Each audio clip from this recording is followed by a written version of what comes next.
Багын явдал. Өөрчлөлт. Тэр намайг сургуульд очиход гайхалтай өөрчлөлт гарсан байлаа. Манай сургуулийн дүнзэн байшин анги танхим цөм хуучин янзаарч шал ондоо болчихж. Сургуулийн хашин дотор нэг ч эмэгтэй хүүхэд харагдахгүй. Тэдний өвхөр улган шиг час хийсэн орилон чарлаанч дуулахгүй байлаа. Би бүх эмэгтэй хүүхдүүд сургуулиасаа хөөгдчдөө гэж юу гэж хаахад ангийн үүдэнд таарлцсан гонгороос найзаа манай эмэгтэй хүүхдүүд хаач яваа гэж асуув. Тэр зэвүүн жалж ортгон нүдэд доогтоо жот олгоод хий салаад явчихсан чи сөө нэмаага өгүүлж байна уу гэж намайг үдэж байна. Хуц тэр чин миний нэмаа юм уу гэж би хариултал. Тэгвэл чи нодлон хинтээ сууж байлаа гэж асуув. Би нэг ширээнд сууж байсан хүүхдийг асууж байна гэж бодоод нэмаатаа сууж байсан гэж хариуллаа. Харин тэгээд яагаа вэ? Чамтаа сууж байсан нэмаа чи салаад явчихсан байна гэж тэр игдүүтэй жаад үг говьлон холбож шоолов. Би түүнийг зохиж авах гээд далаад тэр ангитай гүгээд орчлоо. Тэгтэл гам зөрөг хурч ирв. Найзаа хараа нэг ч эмэгтэй хүүхд алга. Цаадуул чинь яаж гавэ гэж асуулаа. Гам зөрөг. Чи мэдээгүй юм уу? Манай сургууль дан эрэгтэйчүүдийн сургууль болсон. Нэгдүгээр сургууль дан эмэгтэйчүүдийн сургууль болсон гэв. Тэгээд бид хоёр гүйж ангид ороод нэг ширээнд суулаа. Ангид үнэхээр нэг ч эмэгтэй хүүхд алга. Анааш долгарч алга. Ховч хар хочтой нямаач алга. Одоо намайг өрөөсөн нүдээр айжаад ховлоод байх хүүхд алга болжээ. Нямаагийн шилдсэн надад яамаа санагдлаа. Одоо бол би сайн найз гам зөрөгтэйгээ хамт нэг ширээнд суув. Манай ангид зэрэгдэлтэй ангийн маань хүүхдүүд орж ирээд суучихсан байна. Бас танихгүй хүүхдүүд ч ороод ирж. Тэд ижил буруу мал шиг ангийн нэг болонд бөөнөрөө суучихсан байна. Та нар юунд манай ангид ороод ирээвэ гэж би урдаа суусандаа зэрэгдэлтэй ангийн жалаас асуулаа. Танаа манай хоёр анги нийсэн шүү дээ гэж тэр жаал хэлв. 30 гаруй эрэгтэй хүүхэд нэг ангид орж ирээд суучихсан болохоор эмнэг адуу хашчихсан юм шиг тэжигнэн шуугалтна. Одоо манай ангийн багш орж ирээд яас их уурлаж хашгирах бол гэж бодсоотлоо өндөр бүр эрэгтэй багш ороод ирлээ. Харсан чинь нодон жил манай ангийн хурал дээр суусан багш мөн байна. Би хүүхдүүдийг дагалдан босхын хамт ган зөрөг тийш гэлжиж манай хуучин багш яасан юм бэ гэж асуув. Орилоо багш маань нэмэгтэй хүүхдүүдтэйгээ хамт шилцсэн гинэ гэж ган зөрөг хэлв. Багшийг мэдлэхэд бид мэдлж амар гэдэг жал рапорт өглөө. Багш бидэнд сууцгаа гэж зөөлөн хэлээд хүүхдүүд ширээ сандлаа тачигнуул суудал. Багшийн үед бид бүхнийг гүйлгэн харснаа тэмдэглэл журналаас бидний нэрийг дуудаж ээлж дараалан босгож байна. Багш дараа нь босч. За би бол танай ангийн багш. Миний нэр 50. Та нар харин 50 гэхээр намайг илэг бариад дүүмүүлээд байна гэж санаж байгаа бол димээ шүү. Манай сургууль дандаа эрэгтэй хүүхдийн сургууль боллоо. Эрэгтэй хүүхдүүд их ноцолдог, зодоон цохон хийдэг, буруу хэрэг хийжээд шил гаргаад зөрүүд байдаг жаал байдаг. Тэгж болохгүй шүү. Нэг худлаа ховолдог, хүний нүд хуурч далдуур өөмүүлдэг хүүхдэд би дургүй шүү. Үнэн үгээ хэлдэг шудраг сурагчд би хайртай. Цөмөрөө та нар шудраг сахлаг баттай учраас мэдсэн ухамсартай хичээлдээ суралцсан шүү гэж хэлэхэд би заа гэж тангар өргөж байгаа юм шиг нэр хийтэл хашгирлаа. Тэр багш манай хуучин багш айдл үргэлж хашгичаад загнаад байдаг шууд хичээлээ заагаад гардаг хүн юм. Заримдаа ямар нэг хүүхэд хичээл заа анхаарахгүй өөмүүлж ширээ сандал шажигнэн чимээлтгий 50 багш хичээл заасан чигтээ ширээ тогшиж тунгалаг шилний цаанаас өрөвдөх адил ширтэг сортгор нүдэнд хэдий тэр хүүхдээр тусна.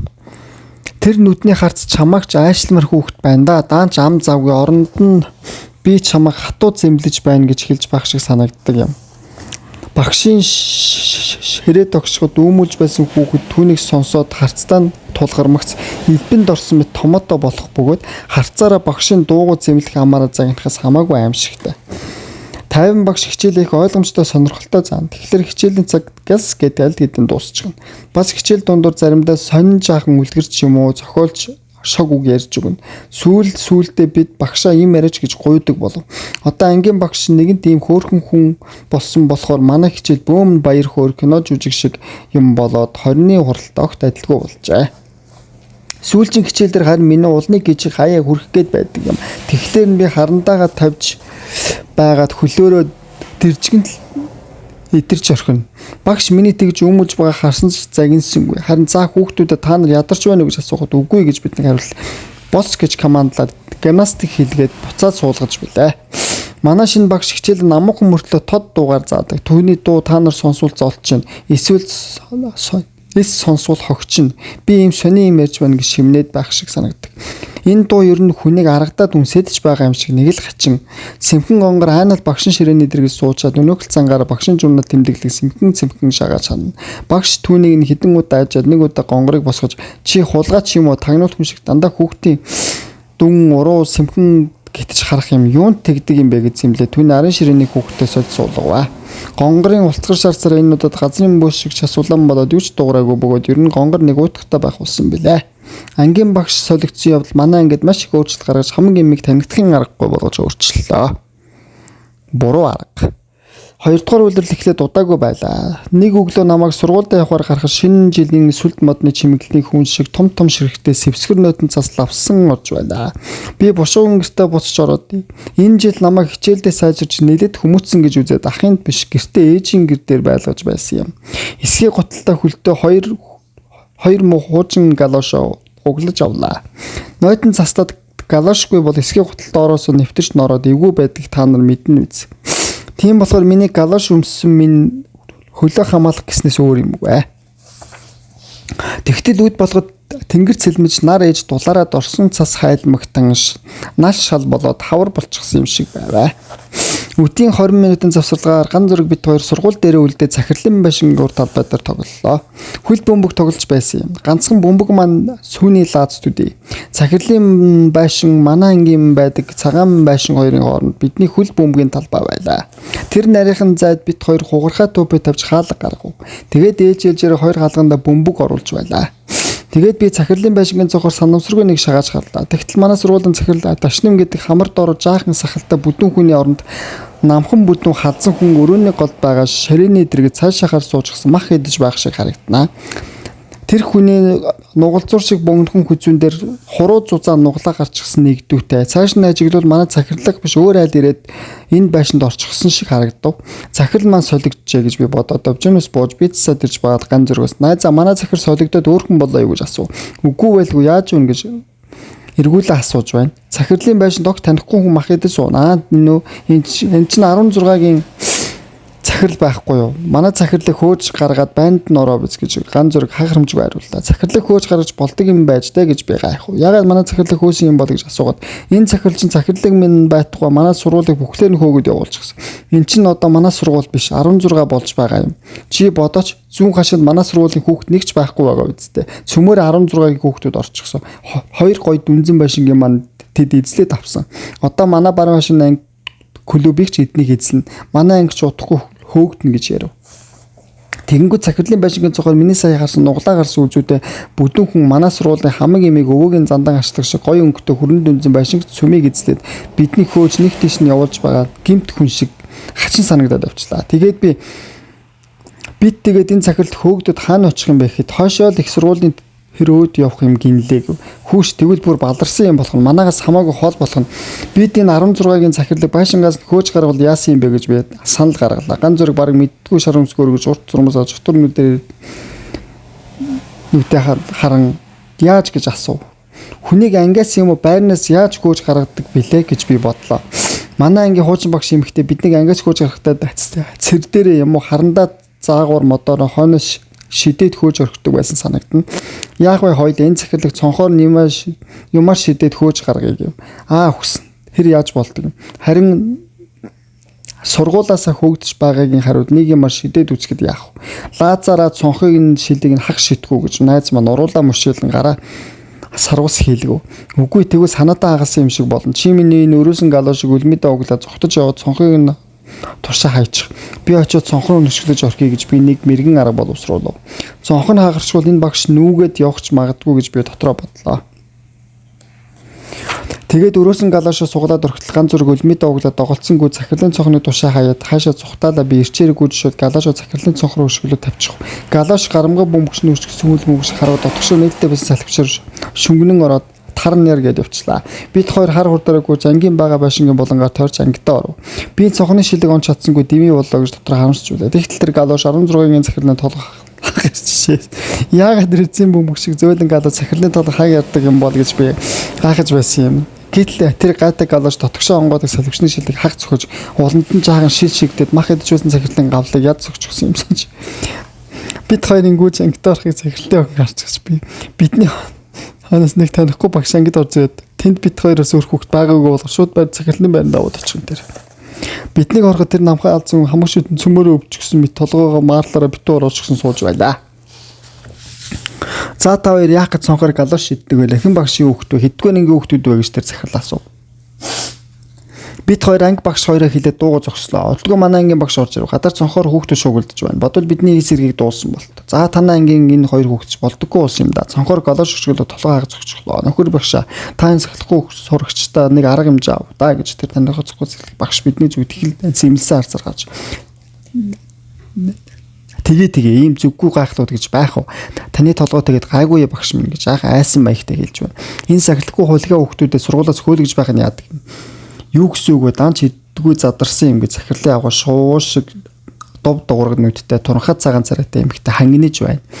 Эд арайч санаатай хийгээгүй байх. Энэ хоёр хөлбөмбөг бүх тоглож байсан юм байна. Тэгээд галаашаас суухгүй шгүүлсэн юм уу хайшин юм гэж захирал хэлв. Бид хоёрын толгоогоо буусан намхан бүдүүн гайхан гарлаа. Түүний амнаас ийм илэгтэй зүйл уучлангуй үг гарах юм гэж шинэ сансангүй. Гэвч энэ хэрэг хичээл ангид хурц улмаад бид хоёрыг сургуулиас хөөж зайлуулах сураг гарсан юм. Бид хоёр шинэ ирсэн сургуулийн захирлыг хөөж явуулах арга сэтсэн маань ханьж бүр өөрсдөө сургуулиас хөлөх арга байжээ гэж бодов. Нэг өдөр манай багш бид хоёрыг ангид үлдээж бага ангийн хичээл эрхлэгчийн хамт суусан юм. Тэр хичээл эрхлэгч багш эд бас дүрсгүйтэд сэргийлэхэд бүртгэгдсэн. Одоо бас хүний толгой хаагч хөө. Ерөөсө болдоггүй хоёр юм аа. За та хоёр ямар санаатай галаш шүшгэлөө гэж асуув. Манай багш тунгалаг шилнийхээ санаас өнөө шөвгдөж байгаа юм шиг харцаараа бид хоёрыг ээжний ширтээд уул нь энэ хоёр санамсаргүй бөмбөг тоглож байгаад үшгэлсэн юм шиг байгаа юм. Гэхдээ арай л дэнцэн иргэдэг гэв. Манай багш бидэнд хэлэхдээ ямар ч нөхцөл шудраг байж хис эргээ нуудаг үнхээр үнээр нь хилдэг хүн л хүмүүж сайн хүн болдог гэдгсэн юм би хэллээ. Би энэ хэргийг санаатай хийсэн юм гэж хэлэхэд манай багш намайг гайхан бүлтэж хараад төмсгөө хатруулв. Нөгөө багш уухай ямар санаатай хийсэн бэ гэж шохорхоо асуула. Энэ захирлыг хөөж явуулах гэсэн юм гэж хэлсэн. Манай багш бүр гайхаж байгаа бол та. За яаж байгаа нэр энэ захирал чамд ямар гай болов вэ гэж асуулаа. Энэ захирал манай сургуулийг булааж аваад биднийг хөөж явуулах гэж байгаа юм гэж би дуулсан гэв. Хоёр багш гээд инээд алдав. Хичээл эрхлэгч. Тийм бэ. Захирлыг тэгээд хөөждөг юм бэ. Арга чинь зөвдөөхөө. Тэг санаатай хийсэн юм бол одоо энэ захирлын оронд чамааг л сургуулиас бүр мөсөн хөөгөөс аргагүй болж таа гэж хэлсэн юм. Ингээд бид хоёр сургуулиас хөөгдөх дээрээ тугдах дээрээ тулж манай ээж үйлж галдаах дээр очив. Галдаах манай шинэ сургууль дээр дээгүүр ирж явж миний төлөө хөөцөлдөж ярилцсан гэж ээжд хэлж байна. Ямар ч юмд буруу арга хэрэглэвэл өөртөө л аюултай юм билээ. Сургуулийн шинэ байшинд ганц зөрийг бид хоёрыг сургуулиас хөөгж амжаагүй байтал манай сургуулийн хэдэн сургуулийн шинэ байшин шилжлээ. Хөгжчихсэн бол энэ сайхан байшинд хичээл хийж үзэхгүй азгүй юм болох байж биднийг тэндээс хөөж ийм сайхан байшинд оруулах гэж байсныг мэдсэн бол бид хэр захирлын толгой хагалдаггүй л байж гэж ганц зураг бит гимшин ярилцж билээ. Манай сургуулийн шинэ байшин хуучин ганц дан хүрэн дүнзэн байшинтай мань хавтах юмгүй тэнгэр тулсан 4 давхар байшин байлаа. Өөрөө ангиндаа цэлгэр 3 том саруулхан цонхтой гудам хонгол нуудам дотор хурдан гүйлтийн уралдаа явсан ч болмоор дулаахан гэдэг нь эсгийн гуталтай байтугай 4 төвцтэй хичээл хийхэд халууцмаар хамаг юм цоош шан хан туурга нүур харагдмаар цэвэрхэн гялцаж галтгансан юм. Шинхэн будын үнэр өнөртөө ус гоё хангалж байлаа. Манай анги 4-р давхрын мухарт баруун тишээ харсан өрөө байв. Тэгэхээр хичээл тажимдад очивол 8 удаа тахирсан шатар гүйж гарах хэрэгтэй. Энэ бол их зугаатай сааттай уралдаан шиг санагдаад хөвгчлөлтэй байдаг юм. Орой хичээлээ дараа шатны байруул дээгүүр хэвтэж гулгаж буугаад хөө ямар гоё гэж санана. Ямар ч өндөр уулнаас чаргаар бууснаас дутхгүй ш гэж ганцхан аюултай нэг хүүхд тэгж гулгаж байгаа шатнаас унаад тархиа хөдлөгч гисэн. Түүнээс хойш багш нар цэвэрлэгч нар биднийг харуул загнаад гулгуулгаа байсан. Гэвч загнах хөнгөд хаяад гулгаж болдог. Шинэ байшингийн гудмаар хашгирахад их сонин. Манай хучин ангийг бодвол яг хат шиг цуурайтна. Тэр сайхан удам Монголд орохоор байдгаараа хашгимаар санагддагсан. Бид хашгиралдаа завсгаланаар бужигнахаар манай сургууль бүхэлдээ олон шаазгаа шахтансан ой мод шиг их сүртэй шимээтэй болдог юм. Бас багш нар завсгаланаар дуулуулах дуртай. Дуулахад хашгирахаас дооргүй шуугиантай жин шуугинд багш нар их дуртай. Бас анги танхимаар доторч хонгол гудамж гүйж тэхүр цохорч үзмээр санагддагсан. Тэр сайхан шалан дээр гүйж харахад их нүргэн гардаг. Манай шинэ байшинд хэдэн зуун эрэгтэй хүүхд сурдаг болоод завсгалгаа дэд гүйж харахгүй. Думбайгаа зогсох нь ховор. Нэг маань өдөөд нөгөөгийнхөө дал мөрөн дээр алгадаад зүхтаан. Тэгэхээр тиск харахгүй. Түүний хонос хөөцөлтгөөс аргагүй. Зүхтаасан нөхөр маань олон хүүхдэд дундор ороод моршиг шүлжин цухтаа хөөж яваа хүүхд өөр гүүж хараж байгаа хүүхдэд мөргөлдөн хичээл дээр бүхэд 40 минут 5 минут гүлээтэл суусан бийг ингэж гүүж хараж амраахгүй бол дараагийн хичээл дээр нойр хүрэх гээд байдаг юм. Гэтэл гүүж харахад манай давхрын цэвэрлэгч цавигмэд гуй тун дургүй. Тэр авгаа өөрөө их бүтүүн залхуу өрмөр удаа хөдлөг болохоор бидний гүүж харахад тун дургүй байдаг үз. Цэвигмэд гуй хичээл дарсны дараа хонгол гудмаар гүйд явж яваа хүүхдэд таарлал аяар яваач адуу мас шиг тичгнээд хичээл дарчихсан багт юугаа ижигэд бужигнаад байгаа юм гээд энэ ханагар том байшин ганц эзэн хүн шиг бидний хөөгөөс салахгүй. Манай давхрын хонглын мухарт цэвигмэд гуйн төмөр хувин шүүр шалны алчуур хэрэгүүдний хийдэг нэг шүүгээ бий. Тэр шүүгээ ёроолгүй. Ёроол нэг муу сэмэрсэн дарамж мод байж байгаад нүхээд унчихсан. Түнд нуугдж хүүхд цочоогч их сонин. Ган зөрг бит хоёр нэг өдөр хичээл дарсны дараа хон сургууль дээр очиод тоглоё гэж. Тэр өдөр цэвмэд гоо маань алга байсан юм. Жижүүрийг нь харгалаад орчихвол хөөгөө дуугаад байх хүнгүй санагдсан юм аа. Ган зөрг бит хоёр дөрөвдүгээр давхрын хонглоор гүйж хөөцөлдөж байдалгийн дурд шатны аманд цэвмэд гоотой хаз мөрөлдөж орхив. Цэвэрлэгч авгаа маань зоч олгооч нь хагаар олш шүрмсэр боолго гэж учир нь олдохгүй шүлэглэж дуу алдаад дараа нь биднийг таньж ёо харж өтгөрөөс ингэж хайх гэж өмхөлцөө хагалж өтөглөө та нар юугаа ээж яваа бэ хичээл дарчихсан баг одоо явцгаа гэж хөө бид хоёрыг чөтгөр гэж бодоод өгтлээ ээж гэж бод би их тааж өтгөрөөс хөө гэж асуулаа юу чөтгөр байх юунаас айх дими ашаалга явцгаа үүнд гэлзэн ах найсан гэдэг нь эсвэл айдгүй худлаа баймаасаа ган зөрг юу боцоо мэд бид одоо явлаа буух шатуу би хойноос нь гүйж чад боглоно гэснээ бүү гэж хүнээс хаанаас тэгж буу бол цаад мэдхгүй ачгүй хоёулаа 3 давхрын шатаар хор гээд би үдний тийч гэж байна. Түүний ураа арга шүүж хоёул урд бууж 3 дугаар тэглээр явж хож тавчлаа. Би өөрсдийн хийсэн бооц шалгаж гэж энэ дээр. Бид хоёр түүний хар утасны хоёр шүдсний хоос бэхэлж хайртай талын бичгийн зүгээр хэд шивж хийдэг юм. Энэ удаад хавцны хайцны утлын тусны хургуу төмөрсөн авлаа. Түр телефон утсаар дотор хаанаас ч тэгээ ярьж болдог. Энэ бол ингээс ярьж болмолтно. Бид хоёр цохол хийсэн ашин туршин шалгахаас тэгтэл цэгэн өдөр үзэгдэхгүй навдш хүрээд юм байх. Утгагүй яваад өгөө гэж бид хүлээж байна. Бол дээр ер нь нуугдч хайтай. Хүн давхар олон өрөөл нуугдч тоглогч нар бидний гүйл байдаг юм. Таацнаад бид хоёр дөрөвдүгээр гардаг хоочод хүн гис гараа томш шагааж байгаа. Цэгмэд гоё юм болтой бараа нагуу бай. Үүнд хоёр зориг орсууж ангидаа орлоо. Тэгээд шалгаж үзэх ган зураг ангиж би утасны нөгөө авч хонголт гараа ингээд орох гэтэл утас нь ойлаа. Өрсөнгөө. Бүндүүлж эхлээр нь цэвшин оруулгүй шүглээ. Гудамжиндны ийм бүхий зарт байдаг. Үүнийг нуунаас олж мэт. Тэгээд бид хоёр ярьж байна уу гэж аярган шиг харилцуураа чих бариад ган зураг байна уу гэж байгаа нь чихэнс үг шиг тулдж байна. Байна чи хэн бэ ярих вэ гэж байна. Тэгээд чанга чи балаа эдвэж танихгүй байна уу чам ярихгүй хэн бэ гэж ган зураг мацаарлаж байх шиг. Би одоо юу хэлэхгүй тулгамдлаа. За уцаар өөрөө юу гэвэлээ гэж би асуув. Чи битгээд имэйл та. Ирээ хаана вэ гэж байна. Би хонцны бүхээгт яа нуцны бүхээг бол яагаад вэ? Цэгмэд гуай гэдэг шүүгэнд хүүш наа тэндэ байж байна. Энд чинь очих ороод үзье. Миний хариу гэж байтал ган зураг сүрпар гэдэг тэр орж шин халгыг хаа. Би болооч ин чинь уц чинь гороод ярьж болохгүй гэж миний ууцгээд би л ярил л да. Ёстой уц хөөг шиг гоё юм. Чи ангитай гин. Заашгаа чи очив. Тэр шүүгэн төр маргал ган зураг гэж алганд нүрээ наснаа хар. Яагаад зүудгүй гэж шим. Тэр шүүг саранпай модон дуус ярны нөх юм санаж. Тэр нөхөнд өрөөс харуулж нүдэ хагаад харуул цэнгва нэрэн явж хувин ширээ бариад тонглоо үзэрс нааш мажигны алхаа шүүр хүн ой авчирч хиндэ шимрэхэд энэ одоо яагаад хож шатар цухаад эхлэр чинь маргааш багш тэгээд яах гэж шүүгээ өргөөд урдаас нь явах цэнгмэд гуй цухтаа нь байх. Эхлэр нь хойлоо хотор гараад цухтаа энийг хэлэхэд байгаа. Гарны нөхөр дахаарч чинь даач бүдөө байгаа. Бидний шүүгээ хараад гөлөрч огсч байна. Бидний нэлтгийг дум бололтой. Тэгээд бид хоёр шүүж яахан өргөд алгуурхан явууд нөгөө наран чин дээр агуу нэрэмжиж уруулаа мөн тавуулж ухснаа гин. Бурхан гон миний чинь өдөө гэж дуулдаг. Хувин шүр хоёр өдөөс шүнгэнт л ширэхэд лам аймаараар бож шиг муу хэрэг эрг бандагнан үүснэ. Би урд үдний дээр юм тэгсэн. Тэгээд дунчихлаа. Хоёр шүүгэнэд мэд гүйж гараад чатаар хараа.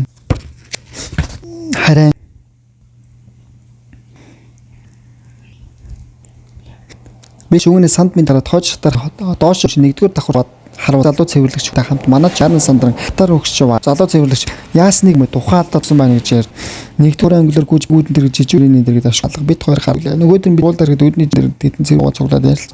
Тэгээд игмэд тухай гайж цуглаж жижигүр өвдөн шалбар сур хуруу бүдүүн ороож авах. Бүдүүн маань мажиг зүрх муутай болоод толгойд толгойд орхин үндэн хийгээд муужаад юм уу юм мэдэх. Үгүй тэгээд оролдгүй шүүг нь яг тэр наан нэг тэр чи юм гэж шилж.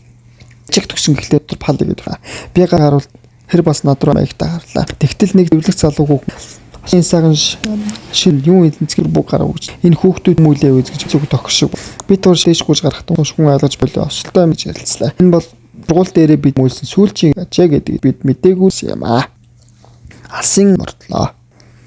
Тэр өдөр 3 хичээлийн сувгаар манай ангийн зүрийг бид өргөдөг. Дата 2 суу явах дуртай суухан тэр. Би дотор пал гэжлээ. Одоо л бид сургуулиас хоо гэж бодов. Нүдэн дайндаа нэс цэлийн дуртай багш ганцаар дуулах шивнээ 2 6 цөний царай цав болваа. Би дагалдаж та багшаа гэж нүдэнд бэлмэс мэлмээр юу туслах гэж ингээд хаан сургуулиас өгдөг байж гэж бодлоо нэг юм алдаж орхих шиг та хоёр гараж төвсөж их дуртай байж асууж байна. Тийм байсан. Одоо бид хоёр юм ч өмөлөхгүй тосурч чадна гэж үлдэг нэг сайн байна. Үл одоо ингээд шалгалтанд орно. Үл яаж байгаа юм бэ гэж шилж байна. Манай багш би давуулаад багш нар явлаа. Би дотроо баны хурлаар оруулах иргэний шалгуулаас хөөхөн гэж ботгоод гიშгэд хоёр өвдгөөрөө цул болчихсон санагдана. За наана хүлээж удаад манай багш нарын өрөөнд орж ирээ. Тэгвэл манай багш бэлэн болоо хэн нэг үлтгэж багшийн завсраа дуу. Тэгээд тэр хэдэн хүн дагуулж ирсний дотор энэ зүс үз салдарч өчгчин маягч байна. Танихгүй уус. Сэрэг цагдаанаар байх гэдгийг харсан чинь өстой хоёр хүн. Тэгээд багш баярыг хамт дагуулад эргээд юм бэ ангид аваа. Энэ ангийн ширээс зайчилж хойш нууч. Хоослон манад бэлдээд дүүр ангийн хідүүс байж байна. Багш орж очоод урдуур хитэн л тавьж өнөхгүй нөрд суулга. Бидүүр шалах хур хэрэгүүлэх шүүхийн байх гэж би бодож бидэнд. Цаар одоо хувцаа тавьж тушаалаа. Би тайлах зур. Болоолаа хөөхт ингэж ганцар өшин тэр дуулгаад бид шалбуур өмдөр цээж өөр юмгүй баг нүтэлтлээ. Асус хөөхт ингэж хармаа нүцгэлж юм болов гэж би хач байлаа. Та нар энд наашаа хараад чаа манай багш билүү. Загсааж байгаа тааш алхааш гэдэг ангиж гарах юм даа гэж. Гэ тэгсэнгүй. Хоёр хүлээд өсгөн нийлээд зэрэгцээ зогс тушааж байна. Самбарын урдуур ус бидний хүүхдийг удаад хөлөөс дагуул хадны хийсэн иргэн биес минь ирж болох гэсэн ажиглаад за элний гарахгүй гэж багш байна. Тэгвэл огч ургийн юм шиг тод сайхан алга тэр үлжүүлж инлээд бараас 2 дахь 3 хүүхдийг гаргаач гэж гоо тэр бит хоёр зүггүйцэн бид хэрэгч болоод заач яасан гачиж би тэл төгшөв. За төмөрс урагшаа гэж командлоо. Бит хоёр гаслаа. Өөр нэг хүн Агийн хүүхд 4-ийн Б-ийн нэг жал гаргуулав. Хоёр хөөхтгүй нэмсгэлээд гослоо. Үгийн баруун зож байсан унжуу намхан шар хүн нэг зааж бид нэмэв. Цаавыг шалгаж дээ гэж оюун магта. За буснууд гарцаа гэж зааллаа. Тэднийг хувцлаар манай багш тэгээд дөнгөр барьж байна. Би бодол байлаа. Бит хоёрост фото зогсов. Хүүхдүүдтэй гарсан бид 5 өргөд нотолог гэж туш. Дараа нь ер нь хэлэх гэж байгаа. Тэг ин хөдөлгөө. Тэг чадахгүй гэн. Зарим нь гэж байна. Ганц тойр чадах. Дараа нь биднийг бариалгаж бас хөрүүл цохруулж за энэ гэж болсон танаас авбал яа зүүн сууж байсан бүлцгэр борхож байна.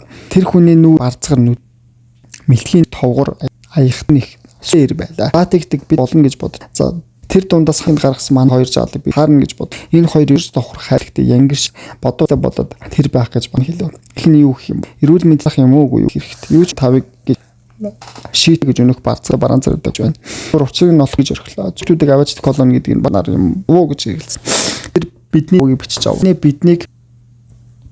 Биднийг минь шалгаж санаж удны хичээлээс чөрөл мэндийн үзлэж бас хувцсан бэлтгэлийг хий. Ган зэрэг бинт явахаас нь баярлаа. Энэ ээж намайг үзтдэггүй. Барагтайхад бол амьд уулзгүй гэж бодсон юм. Гэвч гах өвөө ирээд хоёулаас нь уулахгүй яахтыг яриадаггүй яаж болох. Ийм зул за хэрэг тохиолдож цаад хийвэлж гэж зад буруушаа. Оюун маягч маш хоёрч бас яваач ятгсан. 2 дугаар сарын дурсгар галтгэрэн алсын самд морд. Ингээд хүн бол галсаа ордож билээ. Над чиг зүгт хүн бол барахгүй гавж бонг дондог гатах нь аргагүй.